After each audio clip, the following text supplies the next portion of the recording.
Live from Television Park in high definition, the station you count on. This is WJBF News Channel 6 at 5. Some staggering numbers out for one local county, and they have to do with deadly crashes. I'm John Hart, in for Brad. And I'm Jenny Montgomery. While the Palmetto State as a whole saw highway fatalities go down by more than 20% in the past year, in Aiken County they are up by more than 10%. And you might be surprised at a possible reason why.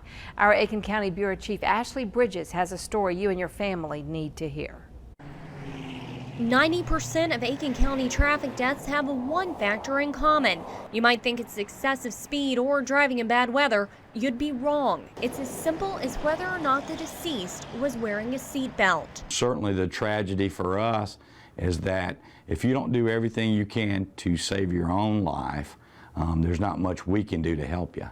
Today we sat down with Aiken County Coroner Tim Carlton just to talk about why fatalities are up in Aiken County. He looked at the deaths and was shocked to do the math. I don't think there's any excuse for a person not wearing a seatbelt. I mean, it takes just a few seconds. It's something a lot of people take for granted, so we hit to the streets to ask people about whether they wear their seatbelts, and we got some honest answers. Sometimes I forget. Others were almost caught in the act. I start driving and then I remember to put it on. Now that you said I am. For others, wearing that seatbelt is all in the family. Ever since I was little, my mom would always, look back and make sure I had my seatbelt on. It will save my life. Second nature. I mean, it doesn't feel right if I'm not wearing my seatbelt in the car. But the Gorenzics aren't self-righteous about seatbelts. It's very easy to just hop in your car if you're going up the street and not put it on. That's an important point. People may think more about seatbelts if they're speeding up the interstate, but all of Aiken's deadly crashes were on smaller local highways.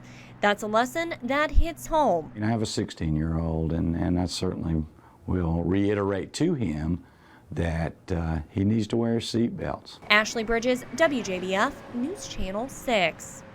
Something else that's increased in South Carolina, the population. Palmetto State's population growing more than 2% between 2010 and 2012. New numbers from the U.S. Census Bureau show the fastest growing areas are along the coast. No surprise. State's population now 4.7 million. That means about 100,000 more people in just the last 2 years. Coverage you can count on continues now with a pool at a South Augusta home that's causing problems for neighbors. The backyard pool has become overrun with 10-foot-high brush. Health officials say it has become a breeding ground for mosquitoes and other bugs. So we sent Courtney Ellich to check it out.